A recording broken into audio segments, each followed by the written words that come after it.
अस्सलाम वालेकुम नाज़रीन, ख़ुसूसी प्रोग्राम मुबाहिसा में आप सभी का इस्तक़बाल है। मैं हूँ आपका मेज़बान सैयद बाखिर। नाज़रीन, आज के ख़ुसूसी प्रोग्राम मुबाहिसा में हम बात करेंगे मशरक़ी मुल्क शुमाली कोरिया की। आज के मुबाहिसे का हमने उन्वान दिया है शुमाली कोरिया और जौहरी तजुर्बात पर बढ़ती आलमी कशीदगी। शुमाली कोरिया की जानिब से जौहरी तजुर्बात और मुसलसल अपने मुखालिफिन को दी जाने वाली धमकियों के बाद आलमी ताकतें इस पर तशवीश ज़ाहिर कर रहे हैं और इसके सद्जवाब के लिए आलमी सतह पर गौर व खौज़ भी किया जा रहा है। दरअसल शुमाली कोरिया दुनिया में अपना सख्त तरीन दुश्मन अमरीका को समझता है और दूसरी जानिब अमरीका भी शुमाली कोरिया को अपना एक सख्त दुश्मन मुल्क मानता है। अमरीका शुमाली कोरिया के पड़ोसी मुल्क जनूबी कोरिया का सरपरस्त और हलीफ मुल्क भी समझा जाता है। दूसरी जानिब शुमाली कोरिया और जनूबी कोरिया खित्ते में दो पड़ोसी दुश्मन मुल्क हैं। आज के इस खुसूसी प्रोग्राम में हम जानने की कोशिश करेंगे कि अमेरिका का ये दुश्मन कौन है, क्या है और शुमाली कोरिया को जिस तरह से आलमी ख़तरा करार दिया जा रहा है वो किस तरह से है।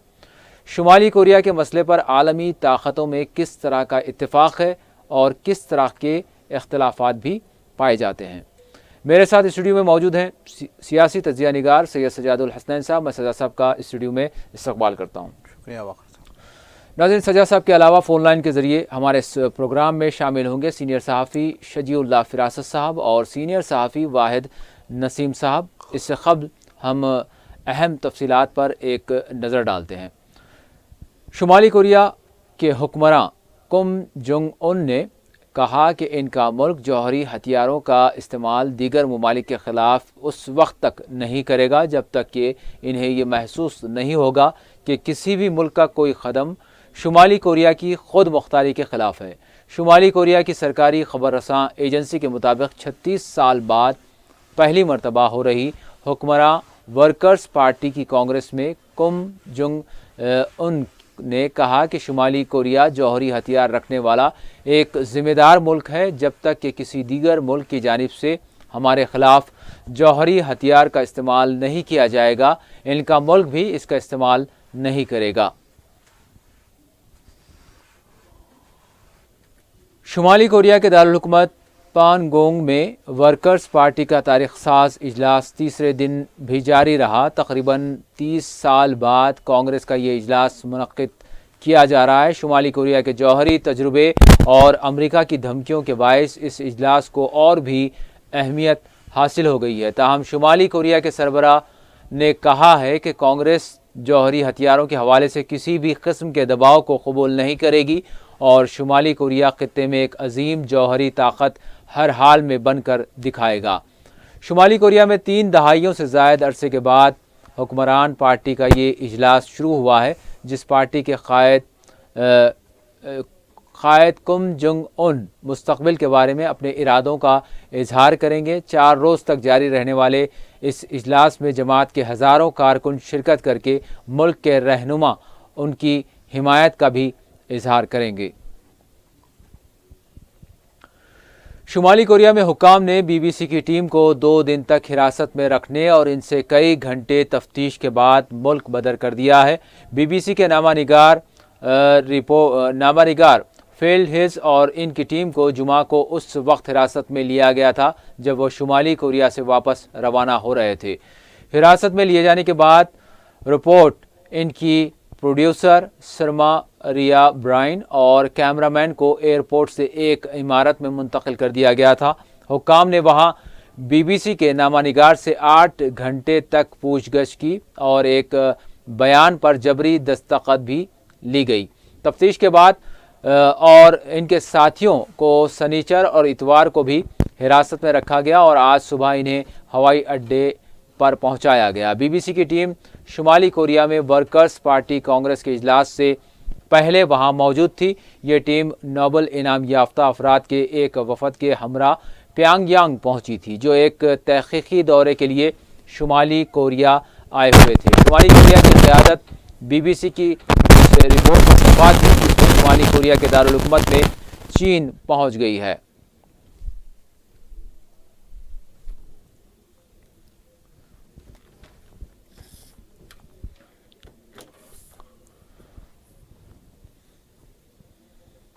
नाज़रीन, आज हम बात कर रहे हैं शुमाली कोरिया की और शुमाली कोरिया की जानिब से किए जाने वाले जौहरी तजुर्बात की और इससे आलमी सतह पर पाई जाने वाली तशवीश के हवाले से हम आज जानने की कोशिश करेंगे कि ये नया ख़तरा क्या है या फिर ये एक पुराना ख़तरा है लेकिन आज इस पर बात की जा रही है।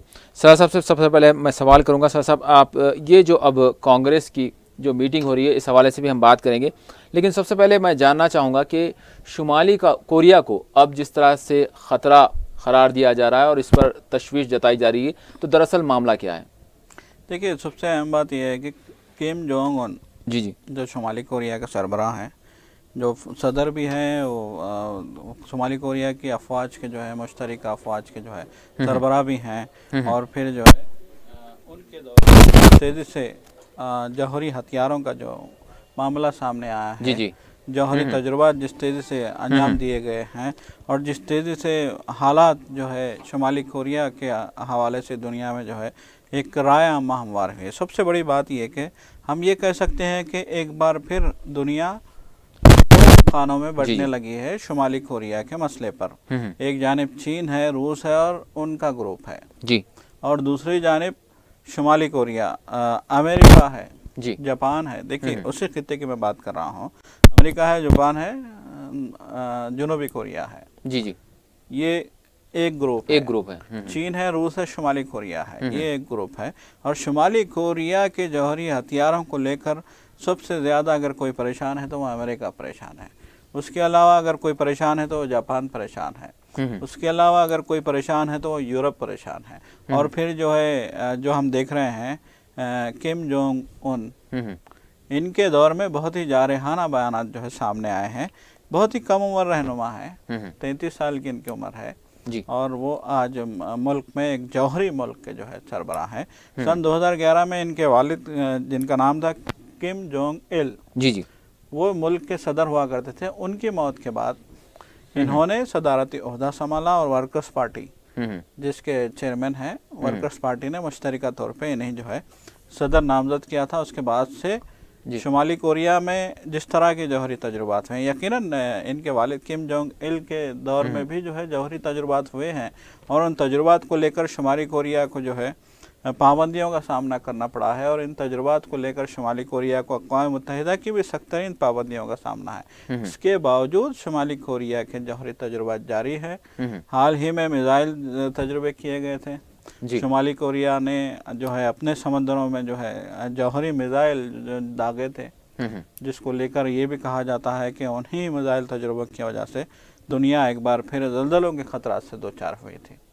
ये भी कहा जाता है। शुमाली कोरिया से अगर अमेरिका की अगर अदावत या दुश्मनी या मुखालिफत की बात की जाए तो ये क्या एक रास मामला है या फिर जनूबी कोरिया की वजह से? देखिए, पहला झगड़ा तो जनूबी कोरिया और शुमाली कोरिया का है, ये तो बहुत कदीम झगड़ा है। उसके बाद फिर से जो है शुमाली कोरिया ने जिस तरीके से जो है जारहाना रुख अपनाया हुआ है, जिस तरीके से उसने अमेरिका को धमकियां दी है, जिस तरीके से उसने जापान को धमकियां दी हैं और जिस तरीके से उसको पसे पर्दा चीन की और रूस की मदद हासिल है, उसके बाद से ही खित्ते में हालात कशीदा नज़र आने लगे थे। और फिर अब शुमाली कोरिया फिर ये कह रहा है कि हम 5वां जौहरी तजुर्बा करेंगे और हम दुनिया की किसी ताकत को मानने वाले नहीं हैं। देखिए, आज भी वर्कर्स पार्टी का तकरीबन 33 साल बाद ये इजलास हुआ है।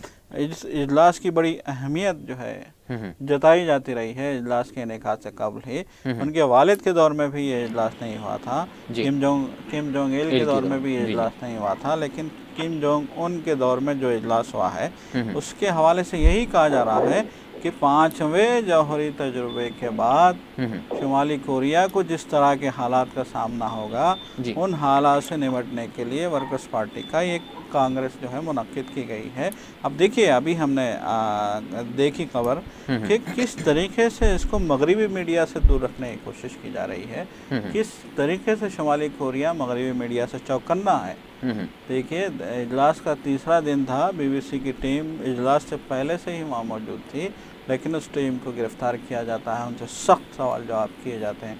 बहाना ये बताया जाता है कि प्योंगयांग जो शुमाली कोरिया का सदर मकाम है। प्योंगयांग के जो लोग हैं उनके हालात ज़िंदगी के मुख्तलिफ़ पहलुओं को उजागर करने के लिए डॉक्यूमेंट्री बनाई जा रही थी। उसमें कुछ बातें जो है काबिल एतराज़ थी। बहाना तो ये बनाया गया, लेकिन हकीकत ये है कि वर्कर्स पार्टी के हवाले से इसकी रिपोर्ट क्या हो सकती है जी, और ये क्या चीज़ें जो है यहाँ से लेके जा रहे हैं, उन खदशात के तहत मगरबी मीडिया की टीम को जो है दूर रखा गया है। और यकीनन शुमाली कोरिया हर ज़माने में मगरबी मीडिया से चौकन्ना रहा है और मगरबी मीडिया को धमकियाँ भी देता रहा है। उसकी एक छोटी सी मिसाल हम आज देख रहे हैं। यकीनन इस वक्त सीनियर सहाफ़ी शजीउल्लाह फ़िरासत साहब हमारे साथ फ़ोन लाइन पर मौजूद हैं। अस्सलाम वालेकुम। वालेकुम अस्सलाम। जी फ़िरासत साहब, आज हमने प्रोग्राम का उन्वान दिया है शुमाली कोरिया और जौहरी तजुर्बात पर बढ़ती आलमी कशीदगी। आप क्या समझते हैं ये जो इस दौरान जो वर्कर्स पार्टी का जो इजलास हुआ है शुमाली कोरिया में, इसको किस तरह से लिया जाए और इसको किस तरह से देखा जाए, और बिलखुसूस जो जौहरी तजुर्बात हो रहे हैं इसको आप किस कदर संगीन समझते हैं, आलमी ख़तरात जो ज़ाहिर किए जा रहे हैं इस हवाले से? देखिए, एक तो ये कि मैं आपको मुबारकबाद देना चाहूँगा कि आपने एक मुख्तलिफ मौजू का इंतखाब किया है जो उमूमन होता है। जी जी। और दूसरी बात कि देखिए, आपका जहाँ तक सवाल है, ये जो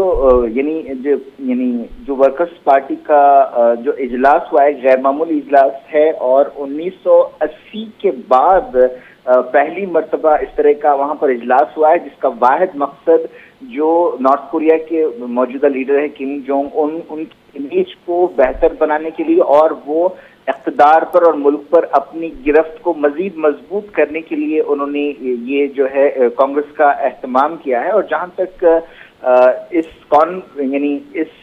इजलास की जो खुसूसियत ये है, उन्होंने ऐलान किया है कि वो न्यूक्लियर हथियारों के इस्तेमाल में पहल नहीं करेंगे और मईशत के हवाले से भी उन्होंने तवज्जो दी है और 5 साला मंसूबे की तरह इन्हीं खतूत पर एक प्रोग्राम का ऐलान किया है। तो मैं समझता हूँ कि नॉर्थ कोरिया जैसे मकाम पर जहाँ पर कई बंदिशें हैं, शफाफियत का फुकदान है, मैं समझता हूँ पहली मर्तबा कुछ एक अच्छा सा बयान आया है न्यूक्लियर हथियारों के इस्तेमाल में पहल ना करने के हवाले से।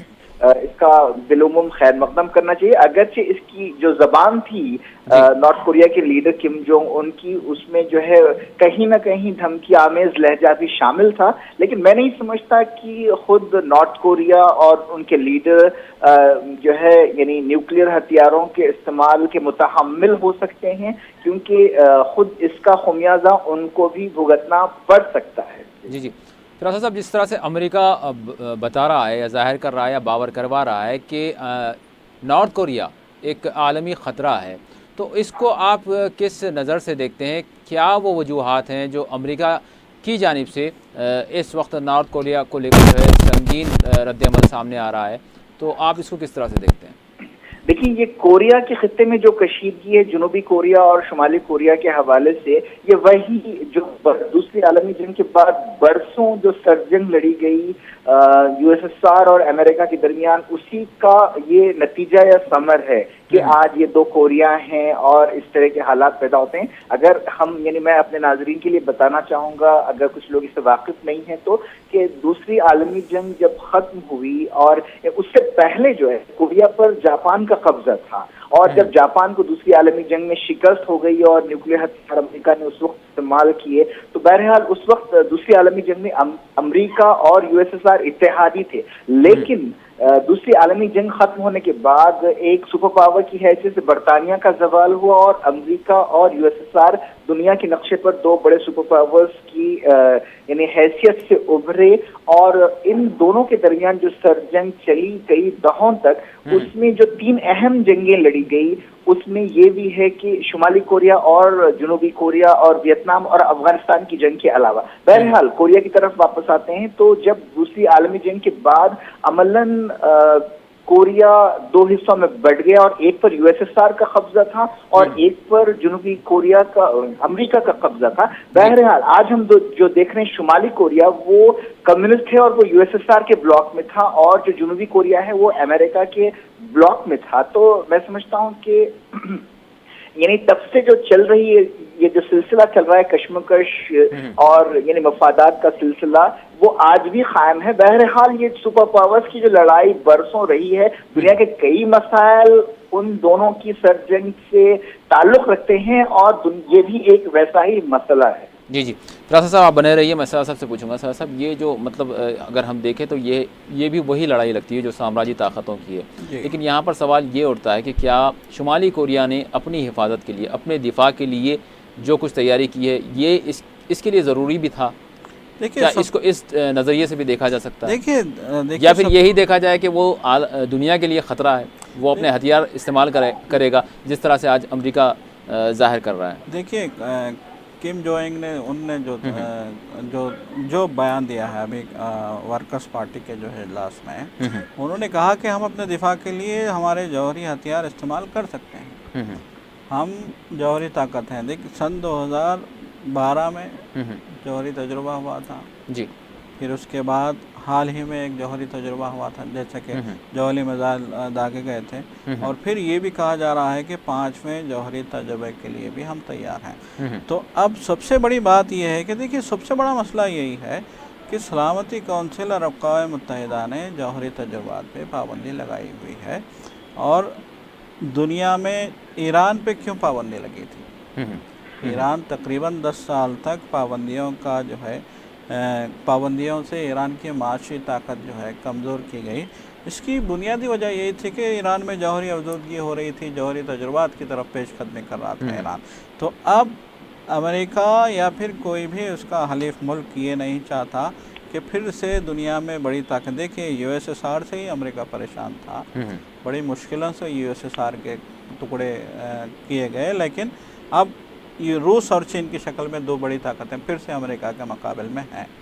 तो अब वो नहीं चाहता कि इन ताकतों को मज़ीद क़ुव्वत मिले, मज़ीद ताकत मिले, मज़ीद इनको इस्तेकाम हासिल हो, और शुमाली कोरिया अपनी जौहरी ताकत के ज़रिए चीन और रूस की बिलवास्ता तौर पे चीन और रूस की ताकत बन रहा है वो खित्ते में, और इस खित्ते को लेकर अमेरिका बहुत पहले से ही परेशान है। चीन के मसनवी जजीरों से अमेरिका को बहुत पहले से खदशात हैं। चीन ने जिस तरीके से वहाँ पे जो है मसनवी जजीरे बनाए और उनको जो है अपने दिफाई मकासद के लिए इस्तेमाल किया है, इस बात को लेकर अमेरिका फ़िक्रमंद है। अमेरिका के जैसा कि हमने देखा कि जापान से अमेरिका के जो है ताल्लुकात हैं, और खित्ते में जापान के मफादात की हिफाजत अमेरिका की ज़िम्मेदारी, वो ये समझता है कि जापान के मफादात की हिफाजत करना अपनी ज़िम्मेदारी है। तो जापान के लिए सबसे बड़ा ख़तरा शुमाली कोरिया से है, क्योंकि जोग्राफियाई लिहाज से जापान के करीब में पड़ता है शुमाली कोरिया। और सबसे बड़ी बात देखिए यहाँ ये है कि इस खित्ते में ये जो कशीदगी चली आ रही है वो आज से नहीं है, वो आप 15 सालों के पीछे भी देखें, आपको याद होगा कि अक़वाम मुत्तहिदा के जो है सरबराह की हैसियत से जी इंतखाब बान की मून का जो इंतखाब अमल में आया था सेक्रेटरी जनरल की हैसियत से, उनका ताल्लुक साउथ कोरिया से था जी। ये साउथ कोरिया से एक शख्सियत का इंतखाब खुद इस बात की जो है अलामत है कि उस ज़माने ही से अमेरिका को इस खत्ते से खदशात लाहक थे। उस ज़माने ही से वो इस बात को लेकर खौफज़दा था कि ये खित्ता एक बहुत बड़ा ख़तरा बन सकता है मुस्तक़बिल में अमेरिका के लिए और उसके हवालियों के लिए। जी। फरासा साहब, आप क्या समझते हैं 5 जो नेटो ममालिक हैं, इनके अलग अलग रोल को किस तरह से देखते हैं आप शुमाली कोरिया के हवाले से, जो मौक़िफ़ अभी जो बन रहा है? देखिए मैं समझता हूँ कि जब भी कोई ऐसी सूरत हाल पेश आएगी, नज़रियाती एतबार से चाइना और रशिया यकीनन साउथ यानी नॉर्थ कोरिया के मफादात का ख्याल रखेंगे। और मैं समझता हूँ अगरचे कि ऐसे बहुत सारे मिसाइल नॉर्थ कोरिया में हैं, वहाँ पर शफाफियत नहीं है, वहाँ पर आज़ादियों को कुचला जाता है, वहाँ की मईशत बंद है, और दुनिया की कई यानी मसाइल और यानी अगर मैं कहूँ कई अमराज वहाँ पर जदीद दुनिया के पाए जाते हैं। लेकिन इसके बावजूद ये जो एक तो अमेरिका की मुखालफत में और जो नज़रियाती वाबस्तगी पुराने ताल्लुकात हैं, तो यानी नॉर्थ कोरिया ने एक ज़माने तक यूएसएसआर पर इन्हिसार किया था, लेकिन जब यूएसएसआर का जवाल हुआ तो नॉर्थ कोरिया की कमर टूट गई। लेकिन इसके बावजूद मैं समझता हूँ कि अगर आज भी कोई मसला पेश आएगा तो मॉस्को और बीजिंग यकीनन यानी नॉर्थ कोरिया का साथ देंगे। जी जी, जी जी सर साहब, आप क्या समझते हैं, क्या फ्रांस की अगर हम बात करें या फिर बरतानिया की बात करें, तो इनका क्या रोल है, ये मतलब किस तरफ जा सकते हैं? देखिए, फ्रांस बरतानिया तो हमेशा से जो है दूसरी जंग अज़ीम के बाद की बात कर रहा हूँ मैं, उस वक्त से अमेरिका के साथ हैं और आज भी ये बहुत बड़ा ग्रुप है। अमेरिका ने अपना एक मजबूत ग्रुप बनाया हुआ है जिसमें उसने पूरे तकरीबन यूरोप को जो है अपना हलीफ बनाया हुआ है। मुस्तकबिल में अगर किसी किस्म की भी कोई प्रॉब्लम होगी तो यकीनन वो अमेरिका के साथ होंगे। यकीनन ये जो है एक धड़ा है। देखिए, आप आज हमने शुमाली कोरिया पे बात की है जौहरी तजुर्बात के हवाले से, तो उसी जौहरी तजुर्बात की बुनियाद पे ईरान को जो सख्त पाबंदियों को झेलना पड़ा था, वही पाबंदियां आज शुमाली कोरिया पे भी जो है आयद की झेल रहा है बिल्कुल, और अक़वाम मुत्तहिदा की जानिब से ये पाबंदियां लगाई गई हैं। तो इन पाबंदियों का मतलब यही है, इन पाबंदियों से हम यही समझ सकते हैं कि ये अमेरिका और यूरोप के इशारों पे ये पाबंदियां हैं और वो पूरी क़ुव्वत से, पूरी ताकत से इस खित्ते में शुमाली कोरिया को जो है कुचलना चाहता है। तो सर साहब, अब ये जो कॉन्फ्रेंस हो रही है, इसके बाद कुछ ना कुछ एक अहम बात सामने आने के इम्कानात हैं, तो आपको क्या लगता है कि क्या ये जो शुमाली कोरिया का मसला है ये मज़ीद सामने आएगा और और उलझनें पैदा होंगी, या फिर किस तरह की सूरत हाल हो सकती है? देखिए, जहाँ तक मेरा ख्याल है, आलमी सियासत को अगर हम देखें तो जिस तरीके से आज शाम की सूरत हाल है, आज शाम को लेकर दुनिया दो खानों में बटी हुई है। एक जानिब रूस है, ईरान है जी, और रूस और ईरान वाज़े तौर पर ये कहते हैं कि शाम में जो सूरत हाल है वो अमेरिका और खित्ते के उन ममालिक की वजह से है जो अमेरिकी नवाज हैं या फिर अमेरिका के हलीफ हैं। तो वही सूरत हाल जहाँ तक मेरा ख्याल है आने वाले दिनों में शुमाली कोरिया के साथ हो सकती है। देखिए, तस्वीर साफ़ है, शुमाली कोरिया का एक ग्रुप है जो वाज़े है, रूस और चीन शुमाली कोरिया के साथ हैं। जबकि इसी खित्ते की हम बात करें तो जनूबी कोरिया का एक ग्रुप है, जनूबी कोरिया के साथ जहां अमेरिका है वहीं जापान है, और ये एक जो है तुकून है। तो यहाँ एक मुसल्लस है, वहाँ एक तुकून है। तो ये जिस तरीके से जो है दो ग्रुपों के बीच की लड़ाई बनता जा रहा है, ये मसला शुमाली कोरिया का मसला, जिस तरीके से शाम खित्ते में सऊदी अरब और ईरान की बालादस्ती, बल्कि अमेरिका और रूस की बालादस्ती का जो है मसला बन गया था, शायद आने वाले दिनों में शुमाली कोरिया भी जो है इसी तरह की नौयत इस खित्ते में पैदा करे। तो सिचुएशन यकीनन आने वाले दिनों में ख़राब होने वाली है। और उन्हीं हालात को देखते हुए देखिए, 33 साल बाद कांग्रेस का एहतमाम करना, अपने वर्कर्स पार्टी के एक इजलास का एहतमाम करना, ये जानिब इशारा करता है कि आने वाले दिनों में शुमाली कोरिया, देखिए जब उन्होंने चौथी बार जौहरी तजुर्बा किया तो उन पे बहुत ही ज़्यादा सख्त इक़्तिसादी पाबंदियाँ आयद कर दी गई हैं। उसके बाद हालात शुमाली कोरिया में बहुत ज़्यादा जो है ख़राब हो सकते हैं आने वाले दिनों में। तो हम यही कह सकते हैं कि आने वाले दिनों की तैयारी इस इजलास के ज़रिए की जा रही है और आने वाले दिनों में एक नई सफ़बंदी इस खित्ते में हो सकती है। फ़रासत साहब, आप क्या कहेंगे, कभी अल-कायदा की बात हुआ करती थी, दाइश की बात हो रही है, इसी तरह से बाज़ ममालिक को भी ऐसे इस अंदाज़ में पेश किया गया कि जैसे वो दुनिया के लिए ख़तरा हों, जिसकी बहुत सी मिसालें हैं, जैसे कि अभी हमने बात की ईरान की बात, इराक़ की बात, शाम की बात, तो इसी तरह से शुमाली कोरिया भी एक ख़तरा बावर करवाया गया है। क्या वाक़अतन शुमाली कोरिया दुनिया के लिए ख़तरा है?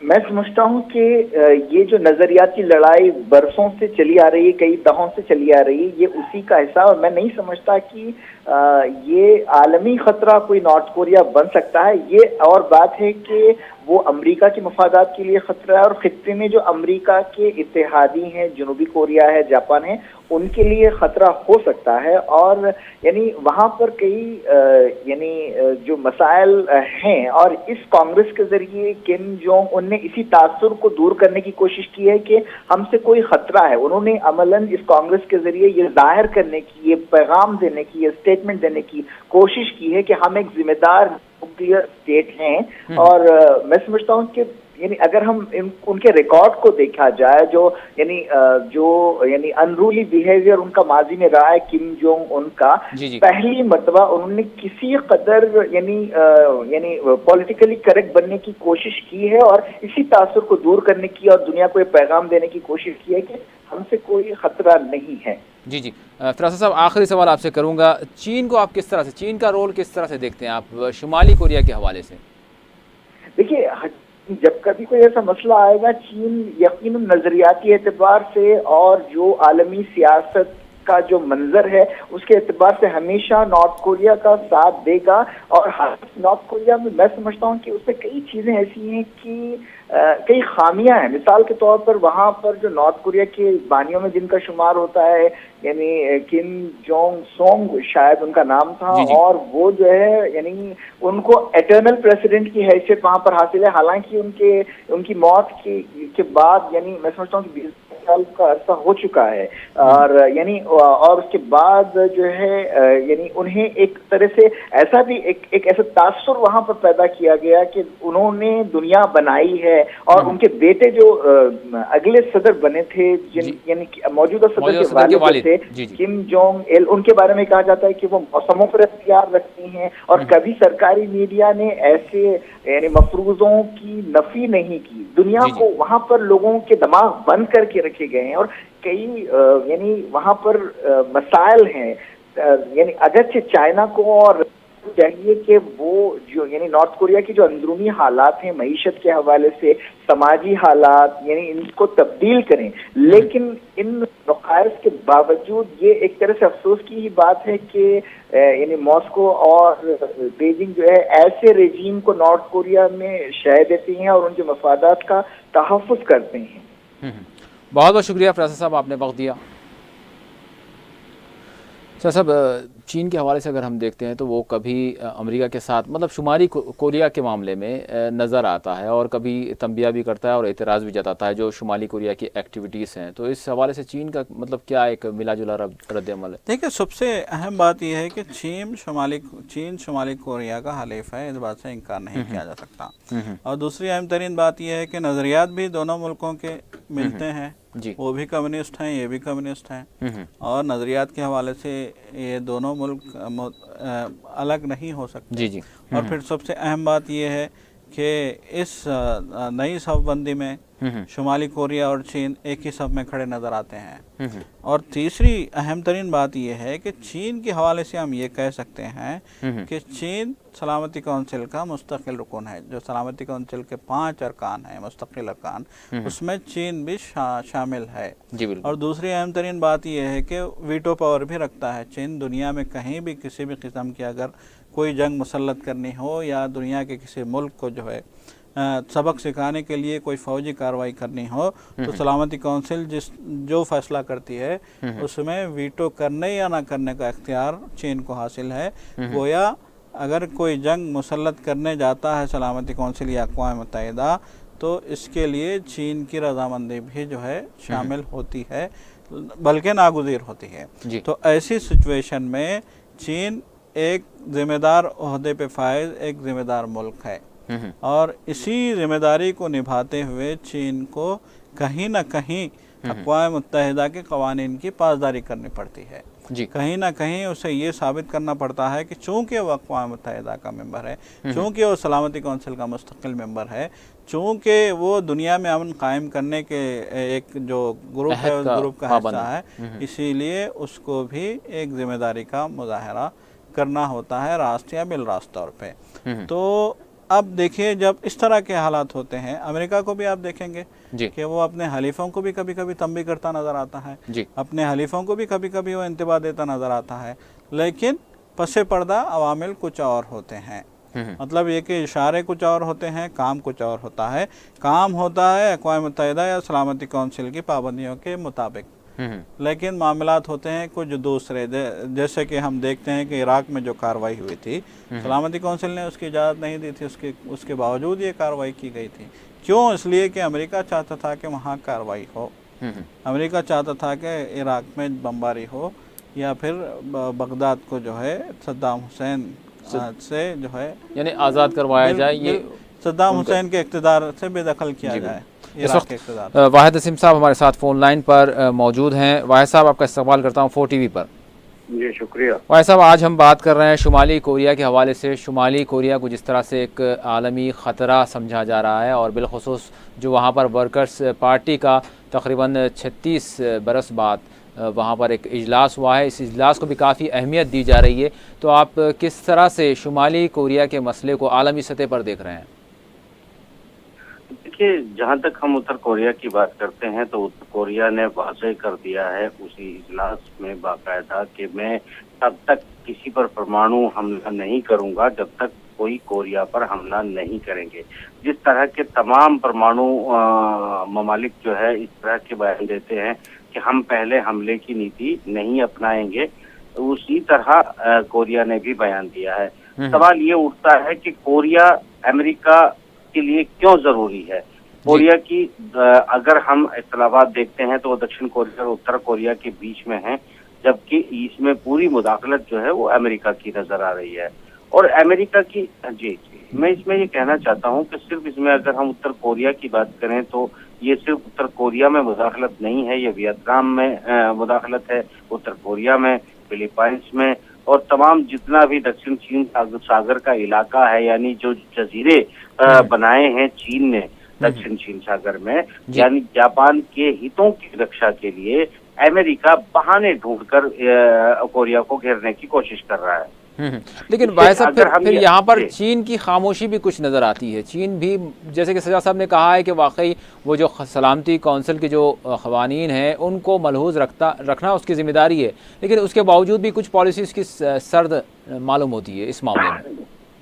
नहीं, इसमें चीन बहुत बेहतर तरीके से चीन ये बात समझता है कि चीन अगर कोरिया पर किसी तरह की कोई अंतर्राष्ट्रीय मुदाखलत की जा रही है या किसी तरह की कोई चीजें थोपने की कोशिश की जा रही है तो उन सब का एक ही मकसद है और मकसद बिल्कुल साफ और सुथरा है कि घेराबंदी उत्तर कोरिया के नाम पर चीन की जा रही है।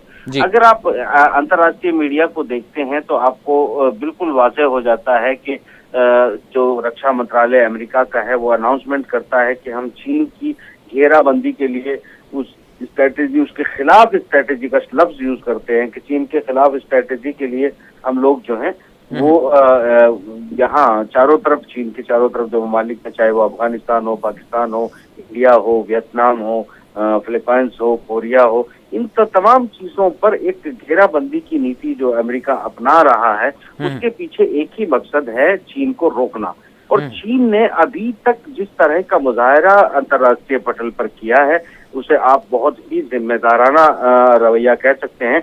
अभी तक चीन की तरफ से एक भी बयान ऐसा नहीं आया है जो चीन ने दिया हो, सिवाय इसके कि जब वो दक्षिण चीन सागर में मुदाखलत अमेरिकी जहाज करते हैं, जंगी बेड़े करते हैं, तो वो उनके लिए कहता है कि आप होश में रहें ताकि आप ये ना समझें कि आपको जवाब नहीं दिया जाएगा। जवाब नहीं दिया जाएगा की नीति अपनाता है और इस पर कोई ऐसा कड़ा रुख अभी तक चीन ने नहीं अपनाया है जिस पर ये कहा जा सके कि चीन अड़ियल रवैया अपना रहा है। अगर आप देखते हैं गौर से तो टोटल जो रवैया है वो अमेरिका का अड़ियल है और पूरी तरह से अड़ा हुआ है कि चीन को वो किसी तरह भी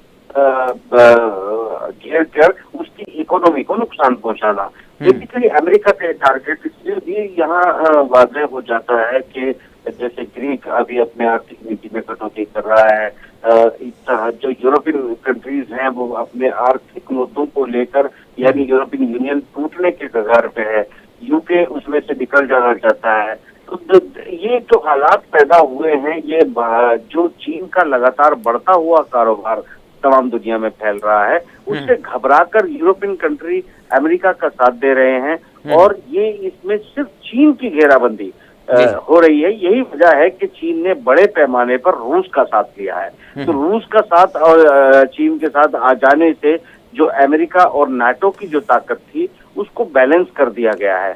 अब तनाजा अगर कोरिया पर छेड़खानी का होता है तो ये एक ऐसी स्ट्रैटेजी अमेरिका इस खित्ते में अपनाना चाहता है कि वो एकदम किसी तरह का युद्ध को जो है वो अंजाम न दे और वो युद्ध न करके सीधे सीधे चारों तरफ से चीन को घेर ले और धीरे धीरे उलझाकर उसकी इकोनॉमी को नुकसान पहुंचा दे। जी जी भाई साहब, जहाँ तक अगर शुमाली कोरिया की ताकत की बात की जाए, एक इक़्तिसादी पाबंदियाँ हैं, उस पर कई सारी पाबंदियाँ आयद है, उसके बावजूद क्या वाक़तन शुमाली कोरिया इतना मजबूत है? क्या वो जिस तरह से उस पर इल्ज़ामात आयद किए जा रहे हैं, या फिर वाक़तन क्या वो इस कदर मजबूत है जिस तरह से उसको ज़ाहिर किया जा रहा है, चाहे न्यूक्लियर हथियारों के हवाले से हो या हाइड्रोजन बम के हवाले से हो? देखिए, अगर आप ये देखें कि वो अगर आप उत्तर कोरिया को इतना मजबूत या कोई सुपर पावर साबित करने की कोई बात करता है, तो मुझे लगता है दुनिया को भ्रमित किया जा रहा है। कोरिया ये जरूर है कि उसके पास परमाणु बम है, मिसाइल है, तकनीक है, और इस तकनीक में रूस का भी बहुत बड़ा अहम रोल रहा है कोरिया के अंदर, और चीन का भी शमूलियत रही है। बहरहाल कोरिया को क्योंकि उसी के बिल्कुल चीन तो उससे लगे हुए दक्षिण कोरिया में अमेरिका ने रूस के खिलाफ, चीन के खिलाफ जो है उस वहां पर दक्षिण कोरिया को इसी तरह के तमाम हथियार देके मजबूत किया है। तो क्या दक्षिण कोरिया के पास जब ये तमाम हथियार होंगे, उनके खिलाफ अपनी हिफाजत करने का उत्तर कोरिया को अधिकार नहीं है? तो बहरहाल ये आप जानते हैं कि ये तमाम जो मामलात हैं वो उत्तर कोरिया और दक्षिण कोरिया के बहाने निशाना चीन को बनाया जा रहा है। इसीलिए चीन खामोश है और बड़ी मुस्तैदी के साथ, बड़ी बाकायदगी के साथ अमेरिका को अभी तक बहुत ही कायदे से जवाब देता आया है। और ऐसा लग रहा है कि जो सबसे खतरनाक स्ट्रेटेजी अमेरिका ने चीन के खिलाफ बनाई है वो एक तरफ कोरिया है और दूसरी तरफ जो गर्माहट है। अगर आप भारतीय विदेश मंत्रालय को देखते हैं तो भारतीय विदेश मंत्रालय ने एक एहतजाज चिट्ठी जो है वो चीन भेजी है, जिसमें ये सवाल पूछा गया है कि आप जो कॉरिडोर गवादर बंदरगाह के लिए ले जा रहे हैं बना के, उसे भारत की धरती पे से क्यों ले जा रहे हैं? यानी ये जो डिस्प्यूटेड एरिया है कश्मीर का, ये सवाल उसके मुताबिक से उठाया गया है। और सवाल उठाया गया है कि आप भारत की धरती से ये ग्वादर बंदरगाह की तरफ जो आपका गलियारा गया है, आप इसे क्यों लेके गए हैं और आपको इसका जवाब देना होगा। ये चिट्ठी बाकायदा चीन को लिख दी गई है। तो अगर ये चिट्ठी लिख दी गई है तो इसका मतलब आप समझते हैं कि इसका जवाब चीन की तरफ से जो गलियारा बन के तैयार हो चुका है, गलियारा काम करना शुरू कर चुका है। ऐसे में अगर भारत की तरफ से चीन को एक चिट्ठी लिखी जाती है कि आप इसको गलियारे का जवाब देना होगा, तो मुझे लगता है कि भारतीय डिप्लोमेसी भी अभी तक भारतीय आवाम के सामने या सहाफियों के सामने या बुद्धिजीवियों के सामने कोई बात क्लियर नहीं हो पा रही है कि असल में भारतीय जो इस वक्त कूटनीति है वो क्या चाहती है। कहीं ऐसा तो नहीं है कि जिस तरह कोरिया और दक्षिण कोरिया और उत्तर कोरिया में तनाज़े की जो मामलात खड़े कर दिए गए हैं, उसी तरह के तनाज़ात जो हैं वो चीन के इस हिस्से में खड़े किए जा रहे हैं। हालांकि हमें ये चाहिए था, इस वक्त भारत को ये चाहिए कि इन तमाम हालात में जब भारत को चीन के खिलाफ स्ट्रेटेजी में अगर अमेरिका को सबसे ज्यादा जरूरत है, तो इस वक्त भारत की पॉलिटिक्स में या डिप्लोमेसी में इस तरह के कदम उठाने के बजाय बार्गेनिंग का वक्त था। अगर मैं सरकारी सलाहकार होता तो निश्चित रूप से ये मेरे पास वक्त था या हिंदुस्तान के पास वक्त था जब वो चीन के साथ बार्गेनिंग कर सकते थे, जब वो रूस के साथ और बार्गेनिंग कर सकते थे और तमाम अफ्रीका के साथ भी बार्गेनिंग कर सकते थे। मगर मुझे भारतीय डिप्लोमेसी बार्गेनिंग की राह के बजाय इस वक्त सीधे अमेरिकन खेमे को सपोर्ट करते हुए नजर आ रही है। जी जी सर साहब, जिस तरह से अगर हम बात करें तो फिर पुलिसमैन की बात आती है और पुलिसमैन वाक़तन अमेरिका जो है आज दुनिया का बना हुआ है। तो शुमाली कोरिया का जो मामला है ये भी बिलवास्ता या फिर बिर्रास्त तौर पर अमेरिका से जुड़ा है। तो क्या समझते हैं आप मशरक़ी वस्ता में जो हालात थे, जिसका रास अमेरिका से ताल्लुक़ रहा और अमेरिका इसमें जूझता रहा, जो कुछ हालात हैं उसने नुकसानात भी उठाए, अब फिर एक नई जंग वो मशरक़ी ममालिक और या फिर चीन का जो ख़ित्ता है वहाँ पर करके ख़ुद के लिए कोई आफत तो खड़ा नहीं कर रहा। देखिए, सवाल ये है कि वो जंग करना चाह रहा है, ये सवाल है। जैसा कि अभी वाहिद नसीम साहब ने वाज़ेह अल्फाज में कहा कि अमेरिका खित्ते में जंग छेड़ना नहीं चाहता, बल्कि वो चीन को घेरना चाहता है और उसको इक्तिसादी तौर पे। तो क्या ये घेरना उसके लिए महंगा नहीं पड़ेगा सर? सवाल यहाँ पर ये, क्या अगर चीन भी जारहियत पर उतरेगा, फिर जवाब देने पर उतरेगा, तब क्या होगा? यकीनन जब वो इश्तियाल की इंतहा को पहुँचेगा, यकीनन जब तंग आमद बजंग आमद वाली सिचुएशन हो जाएगी, तो ये अमेरिका के लिए फिर करो या मरो की जो है सिचुएशन हो जाती है। अब देखिए, शाम में सिचुएशन इतनी ख़राब है, हालात इतने संगीन है। रूस वहाँ पे बाज़ाब्ता रूस वहाँ पे मौजूद है। जी बिल्कुल। रूस के जंगी तैयारी भी हैं, रूस के हथियार भी हैं और रूस के फ़ौजी भी वहाँ हैं। उसके बावजूद अमेरिका वहाँ कुछ करने से जो है कतरा रहा है। और सऊदी अरब वाज़े अल्फाज में ये कह रहा है कि महज और महज अमेरिका के जो है कम हिम्मती की वजह से या फिर अमेरिका के गुरेज करने की वजह से यहाँ पे कोई फैसला कुन बात नहीं हो रही है शाम में। जी जी। यहाँ पे कोई फैसला कुन अभी तक जो है कोई बात नहीं हो पाई है। इसकी बुनियादी वजह अमेरिका का कतराना है। तो अब यहाँ सवाल ये है कि अमेरिका कतरा क्यों रहा है। तो इससे अंदाज़ा हो जाता है कि फ़िलहाल अमेरिका उलझा हुआ है पूरी दुनिया में। देखिए आज सूरत हाल 2000 से पहले वाली सूरत हाल नहीं है। आज सूरत हाल 2000 बाद वाली सूरत हाल है। ऐसी सूरत हाल है कि आज रूस एक बहुत बड़ी ताकत बन गया है। अभी 2 दिन पहले आप देखिए कि रूस ने जो है रूस की फ़ौज का एक बहुत बड़ी परेड हुई मॉस्को में। जी जी। जिसमें रूस ने अपनी ताकत का, अपने हथियारों का, अपनी ताकत का फिर से मुजाहरा किया है। और रूस ने ये बताने की, ये पैगाम देने की कोशिश की है दुनिया को कि कोई हमें कमज़ोर न समझे, कोई हमें। जी साहब, इसमें मैं आप ही की बात की तायद करते हुए ये भी और जोड़ देना चाहता हूँ कि रूस ने एक डिप्लोमेटिक संदेश भी उसमें अनाउंस किया है, जिसमें ये कहा गया है कि बल्कि प्रदर्शन किया गया है सेकेंड वर्ल्ड वॉर के उन हथियारों का जिनके बलबूते रूस ने सेकेंड वर्ल्ड वॉर में अहम रोल अदा करते हुए सेकेंड वर्ल्ड वॉर जीता था। तो वो एक संदेश जो दिया गया है कि हम सेकेंड वर्ल्ड वॉर के हथियारों को पुनर्जीवित कर रहे हैं। तो इसका मतलब साफ है कि हम सेकेंड वर्ल्ड वॉर में जिस पोजीशन में थे, जो लीड कर रहे थे, हम एक बार फिर दुनिया को लीड करने के लिए तैयार है।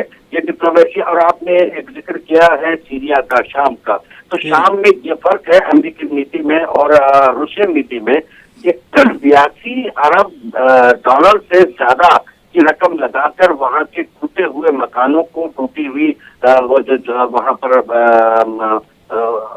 बस्तियां हैं, सब कुछ विभाग की जो निशानियां हैं उनका, उनको रूस के फौजी पुनर्जीवित करने शुरू हो गए हैं, पुनर्निर्माण शुरू कर दिया है। एक तरफ अमेरिकन फौजी आती है जो नष्ट नाबूद करती है, दूसरी तरफ रशियन फौजी है जो शाम को बनाने में, कंस्ट्रक्ट करने में लग गई है, जिसका चीन पूरी तरह से साथ दे रहा है। इसमें ये बात आप एक छोड़ गए हैं कि सऊदी अरब पर आज जिस तरह से ईरान ने एक इल्जाम लगाया है कि सऊदिया पूरी तरह से इजराइल का साथ देते हुए फलस्तीनियों के साथ जुल्म की इंतहा कर रहा है और बौखलाया हुआ सऊदी अरब खुलकर इजराइल के साथ देने पर उतर आया है।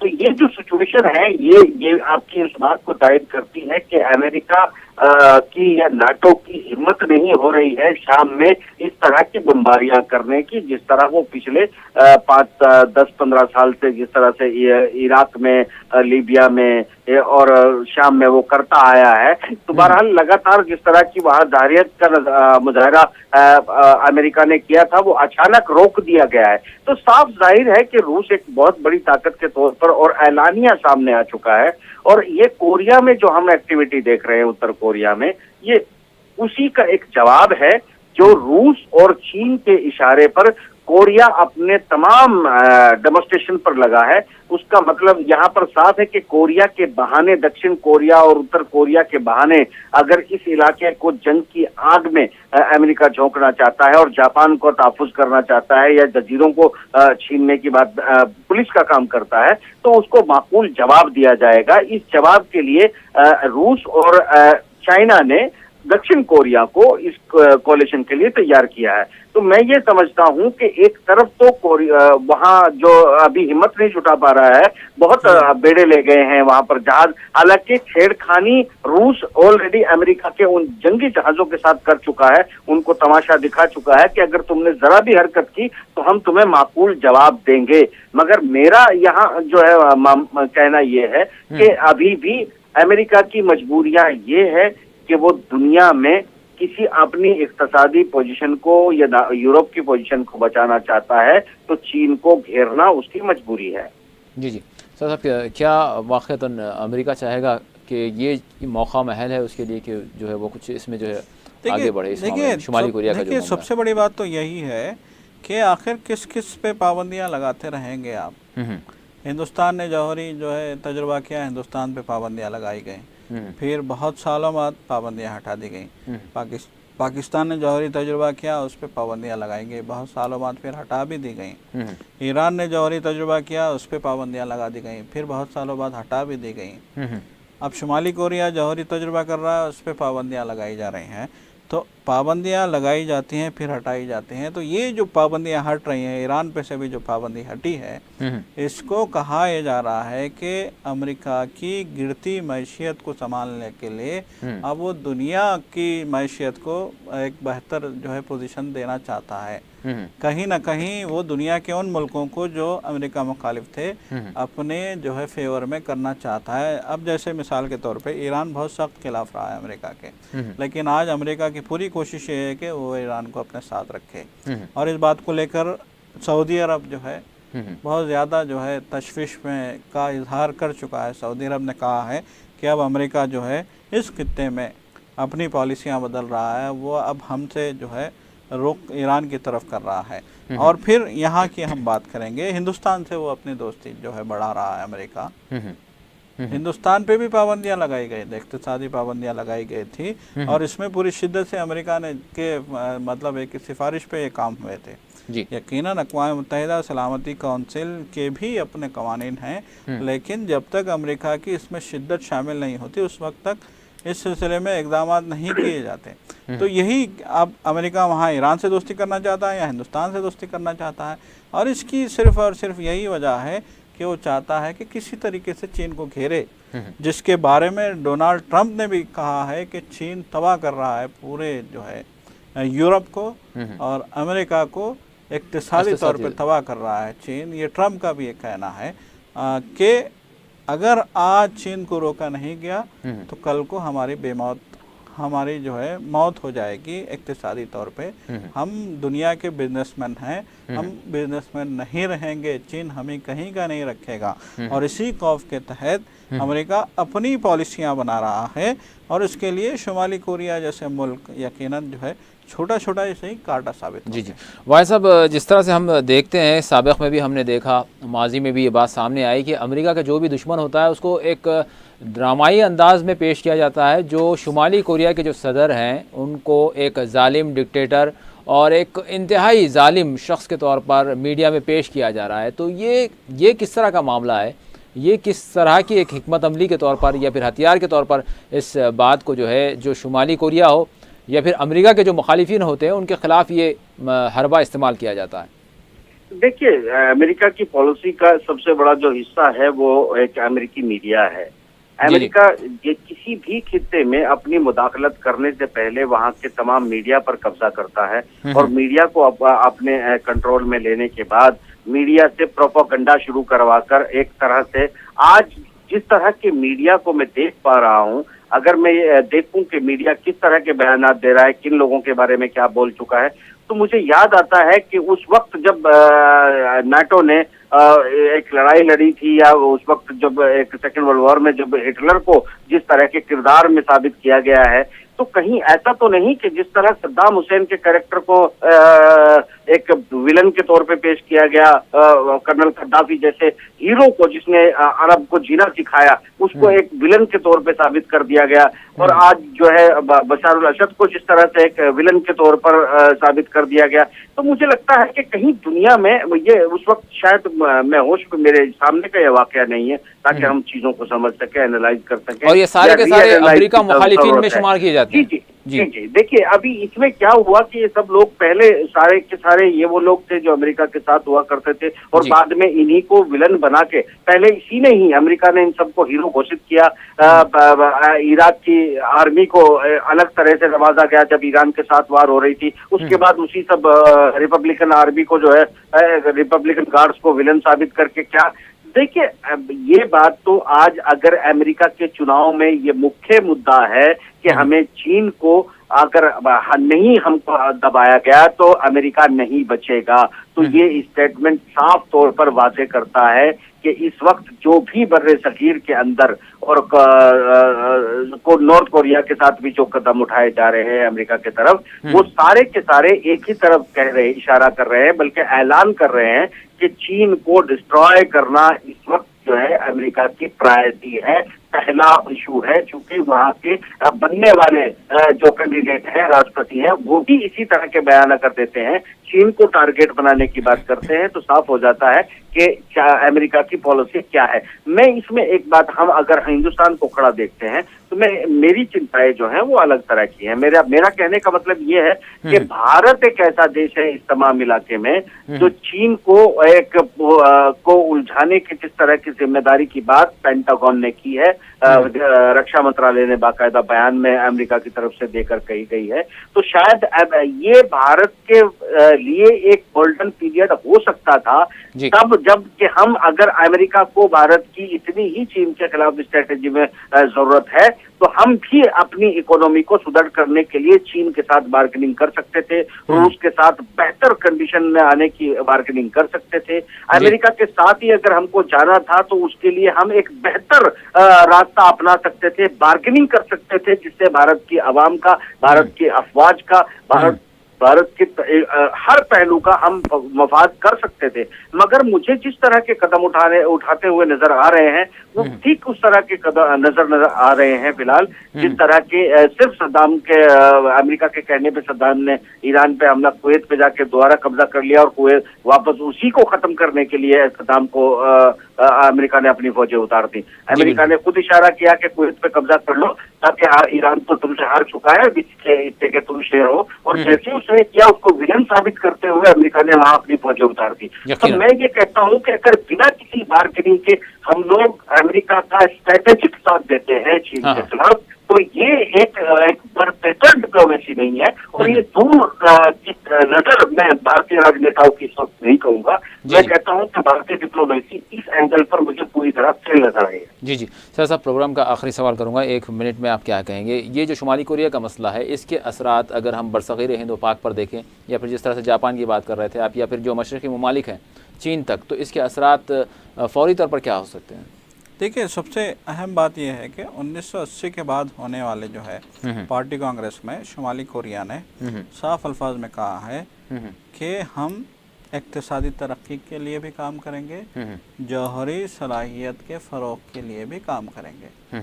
जबकि उन पर जौहरी पाबंदियाँ आयद हैं, जबकि वो कह रहे हैं कि हम अपना जौहरी हथियार किसी के ख़िलाफ़ उसी वक्त इस्तेमाल करेंगे जब हमें अपने दिफा की ज़रूरत महसूस हो। तो जौहरी सलाहियतों के फ़रोग़ की जो बात हो रही है वो बायस तशवीश है खित्ते के लिए, और यकीनन जब खित्ते में अगर इस तरह की सिचुएशन पैदा होगी तो उसका सीधा असर हिंदुस्तान में भी होगा। एक ऐसे वक्त हिंदुस्तान पे इसका असर, बुरा असर हो सकता है जबकि हिंदुस्तान अमेरिका के साथ जाने के लिए पूरी तरीके से तैयार है, और इस बात को चीन एक आंख भी पसंद नहीं करता। यकीनन। बहुत बहुत शुक्रिया सज्जाद साहब, वाहिद साहब और फिरासत साहब का भी मैं शुक्रिया अदा करता हूँ। यकीनन नाज़रीन, हमने आज बात की शुमाली कोरिया का जो मसला बना हुआ है, जो यहाँ पर वर्कर्स पार्टी का एक 36 बरस बाद इजलास हुआ और इस तनाजुर में हुआ कि शुमाली कोरिया की जो जौहरी जो उसके तजुर्बात हो रहे हैं, इसको लेकर आलमी सतह पर तशवीश पाई जा रही है। बिलखुसूस अमेरिका ने इस पर तशवीश जताते हुए इस पर एक आलमी राय एक करने की कोशिश में लगा हुआ है। तो ये एक मसला यकीनन बना हुआ है, लेकिन देखना ये होगा कि आलमी ताकतें किस तरह से इस मसले का सद्जवाब करते हैं और किस तरह से अमन के क़याम के लिए ज़रूरी इक़दाम किए जाते हैं, और जो इलाक़ाई जो शुमाली कोरिया से लगे हुए ममालिक हैं वो किस तरह की पॉलिसियाँ इख्तियार करते हैं ताकि ख़ित्ते में अमन की बहाली हो सके। इसी के साथ हमारा ख़ुसूसी प्रोग्राम मुबाहिसा अपने अख्ताम को पहुँचता है। अल्लाह हाफ़िज़।